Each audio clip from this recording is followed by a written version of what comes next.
Voilà, nous passons maintenant à l'aménagement durable et au cadre de vie. Il y a toute une série de délibérations importantes. La première concerne l'approbation du schéma directeur de l'énergie d'Annemasse Agglo, quelque chose qui a été fait d'ailleurs à Annemasse Agglo déjà, il était présenté ce schéma, et bien sûr les engagements de la commune à mettre en œuvre dans le cadre de ce schéma directeur de l'énergie. Je vais laisser M. Lebouguillot vous présenter tout cela. Oui, merci, bonsoir à toutes et à tous. Alors, j'ai une délibération qui fait 4 pages, mais je vous rassure, je vais la synthétiser. On ne va pas reproduire mon petit record personnel de la dernière fois. Donc voilà, on va synthétiser. Il y a un document très complet qui est le schéma directeur de l'énergie en annexe pour ceux qui voudraient largement approfondir. Il y a le cadre général qui est le plan climat-air-énergie territorial, le PCAET, qui a été approuvé en 2016 à Annemasse Agglo et qui initie sur le territoire diverses actions qui visent à lutter contre le réchauffement climatique. La pollution de l'air aussi, d'ailleurs. L'une des actions du PCAET consiste à établir un schéma directeur de l'énergie sur l'emprise du territoire. Élément très important, ce SDE, donc, je parlerai comme ça, il couvre une période 2023-2030. On n'oubliera pas que l'objectif ultime qui est porté sur le bassin, et notamment par Genève, c'est 2050, puisqu'à 2050, on doit viser d'être à une neutralité carbone. Et ça va être un sacré objectif. Cela dit, on n'allait pas établir un schéma jusqu'à 2050, puisque c'est bien trop lointain. C'est pour ça qu'il vise 2030. Le SDE a été approuvé à Annemasse Agglo lors d'un conseil d'agglomération le 7 décembre 2022, durant lequel j'avais d'ailleurs participé et l'avais approuvé après lecture assidue, parce que je trouvais qu'il était assez complet, balayait l'ensemble des champs possibles et était une très bonne base politique derrière pour avancer sur ces sujets. Alors sur les objectifs de réduction des consommations et de production d'énergie du territoire, on va pouvoir citer 2 grands éléments qui sont les constitutifs de base de ce SDE. La première, c'est qu'il faut maîtriser l'énergie, c'est-à-dire qu'il faut abaisser les consommations d'énergie avant de réfléchir à des moyens d'en produire. Il faut déjà en consommer moins. Le SDE a établi que l'on pouvait viser à 2030 moins 17% de consommation pour l'ensemble du territoire. Les lieux principaux, et là, dans l'annexe, vous regarderez les petits graphiques, j'adore les graphiques, vous savez bien, page 6, page 7, qui illustrent là où il y a les plus gros gisements, ils sont donc mentionnés, mais c'est très visible encore en termes de graphiques. Il y a l'habitat privé et la mobilité qui sont les plus gros gisements, puisque l'habitat privé consomme du gaz pour se chauffer essentiellement, et la mobilité consomme du pétrole. Donc 2 fossiles qui émettent des gaz à effet de serre. Donc ça, c'est le premier gros élément. La maîtrise de l'énergie, on y rattachera la volonté de rénover et de maîtriser ses consommations sur le tertiaire public, non pour une question de volume, puisque c'est bien moindre que ceux que je viens de citer, mais pour une question d'exemplarité que l'on doit s'appliquer, et puis aussi des contraintes réglementaires, puisque les choses évoluent de plus en plus dans un sens imposer que des bâtiments consomment le moins possible. Le deuxième volet, c'est la production d'énergie renouvelable. Donc une fois qu'on a essayé de maîtriser au maximum, plutôt en parallèle, puisqu'on ne va pas attendre, il faut produire le plus d'énergie renouvelable. Nous sommes un territoire sur lequel nous ne mettrons jamais une éolienne, puisqu'une ne s'y prête pas. Voilà, c'est urbanisé partout, merci à l'étalement urbain, et il n'y a pas assez de vent de toute façon. Donc on n'y mettra pas d'éoliennes, on n'y mettra pas de grands barrages. Donc ce que nous pouvons faire à notre échelle, alors il y a déjà des grands barrages, je l'ai dit, du côté de Genève, qui produit une part importante de la consommation de la ville, mais nous en tout cas c'est sur notre territoire difficile. Donc c'est la biomasse, c'est-à-dire les réseaux de chaleur urbains utilisant en grande majorité du bois, autour de 80%, et dans une moindre mesure, les panneaux photovoltaïques sur l'habitat privé et public, comme je le mentionnais. Un ordre de grandeur intéressant, c'est qu'il faut arriver à 12% d'énergie consommée sur le territoire qui soit produite de façon renouvelable. On est actuellement à 3,8. Voilà, donc ça montre le gap à passer. Il faut passer de 4 à 12 en maintenant 6 ans et demi. Voilà, donc c'est ça l'objectif. Voilà, j'ai évoqué cet objectif de moins 50% en 2050, donc je n'y reviens pas. Ces plans d'action, ils ont pas été élaborés juste en étant sortis de cerveaux de grands penseurs. Ils ont été confrontés aussi au terrain, et le terrain a montré qu'il y a des capacités assez limitées du territoire. Il y a de quoi faire. On a une volonté politique, on a des moyens financiers, mais après, il faut aussi trouver des entreprises et des acteurs pour mener tous les travaux de rénovation, d'installation des réseaux. Ça vaut aussi pour nos services d'ailleurs. Donc c'est pour ça qu'on était parti à 25% d'énergie, de baisse de consommation d'énergie en moins, et on a révisé ça à 17%. Aparté refermé. Alors ce SDE, et c'est là où je ne vais pas tout énumérer, hein, il s'articule autour de 5 axes. J'ai vraiment sélectionné, alors c'est arbitraire hein, de ma part, certains points. Le premier, c'est sur le logement. Et là, on mentionnera, et c'est précisé dans le SDE que c'est le conseil départemental qui maintenant doit piloter, à nous de suivre et de le solliciter pour rénover 350 maisons individuelles et 1000 logements. Deuxième point, vous voyez, je vais aller assez vite, sur l'exemplarité des collectivités, il y a la rénovation du patrimoine public.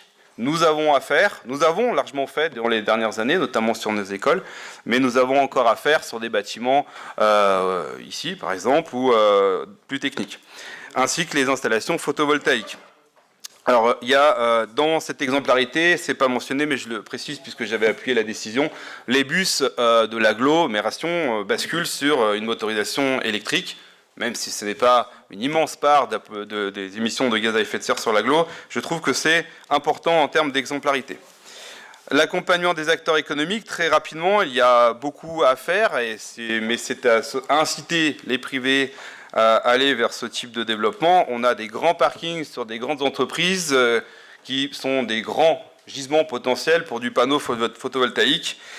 C'est à travailler, et nous avons aussi, et ça c'est l'agglo, hein, qui a compétence sur les ZAE, beaucoup à faire sur les zones d'activité économique qui sont apparemment un peu pauvres, avec des bâtiments qui n'ont pas été conçus pour ça à une époque, et des acteurs qui ne sont pas forcément conscients du potentiel qu'on l'on pourrait exploiter. Quatrième axe, la mobilité. Ça a été largement évoqué, notamment par messieurs les maires et premiers adjoints, ou à l'agglo encore. Ce territoire, je ne pense pas me tromper en disant qu'il a une très forte volonté de développer la mobilité, dont je rappelle que c'est le deuxième gisement en termes d'économie, en termes de gaz à effet de serre qui sont émis. Développement donc d'un tram, de bus, de vélos, pistes cyclables, tout ça c'est mentionné, et vous avez déjà connaissance de beaucoup de ces actions, mais il faut les poursuivre et il faut investir de l'argent dedans. Dernier axe, c'est la mobilisation des ressources, c'est plutôt comment faire en sorte que ce schéma directeur de l'énergie doit vivre et se développe. Et ça, et je l'ai dit, à l'agglo, on faudra être vigilant, commune d'Annemasse, parce que nous avons enclenché cette dynamique, nous y mettons des moyens humains derrière, à ce que l'agglo fasse de même, puisque sinon un très joli document très bien fait ne restera qu'un très joli document et très bien fait. Donc les engagements d'Annemasse Agglo, c'est à réaliser ce SDE, si je vais très rapidement. Nous, l'objectif ici, présentement, de la commune d'Annemasse, dans cette démarche, c'est que l'on partage le constat de cette nécessité à agir rapidement, concrètement en faveur de cette transition énergétique, et qu'il faut œuvrer de concert avec de nombreux acteurs du territoire. C'est pour ça que cette transition est compliquée, hein. C'est parce que la commune tout seule ne fera rien, mais l'agglo non plus, et il faudra aussi qu'il y ait le CIAN, etc. La commune s'est engagée dans les années 2000, à travers son agenda 21, à déjà initier ce mouvement, et il s'agit donc de l'amplifier, de l'accélérer, de passer à une autre échelle. C'est ça le but, entre autres, de ce schéma directeur de l'énergie. Petite mention au passage, BEA, donc la chaufferie bois existante, hein, qui va connaître une extension, qui participe à l'atteinte des résultats, aura 10 ans. Enfin, on est sur les 10 ans de la chaufferie bois. Voilà. Alors certains sites sont équipés de panneaux, ce sont des sites relativement modestes, mais qui à l'époque étaient déjà des vrais choix, hein, comme Maison des Sports, Saint-Exupéry ou encore sur Châteaurouge, il y a des panneaux. Voilà, je vous évoquais un changement d'échelle, là il y aura un véritable changement d'échelle. Le groupe Louise Michel, c'est sans commune mesure, enfin en termes de quantité d'énergie qui pourra être produite avec ces équipements-là. Voilà, le reste j'ai mentionné, les pistes cyclables, vision piétonne, le schéma directeur des espaces verts qui est aussi important dans toute cette démarche. Voilà, donc vous l'avez compris, la commune d'Annemasse souhaite s'inscrire dans cette dynamique portée par l'agglomération, et même au-delà de ça, elle souhaite être en pointe dans cette dynamique. l'apporter et faire en sorte que tout ce bel élan ne s'éteigne pas dans 1, dans 2, dans 3 ans, puisqu'on rappellera qu'on dépasse le mandat, on vise à 2030. Voilà. J'en reviens donc à des choses beaucoup plus écrites telles quelles. Ceci étant exposé, la loi 2015-992 du 17 août 2015 relative à la transition énergétique pour la croissance verte, la TECV, portant sur l'obligation d'élaborer un plan climat, air, énergie, un PCAET, donc pour les EPCI à fiscalité propre de plus de 50 000 habitants. Vu le code environnemental, les articles sont mentionnés encadrant le contenu et les modalités d'élaboration de ce PCAET.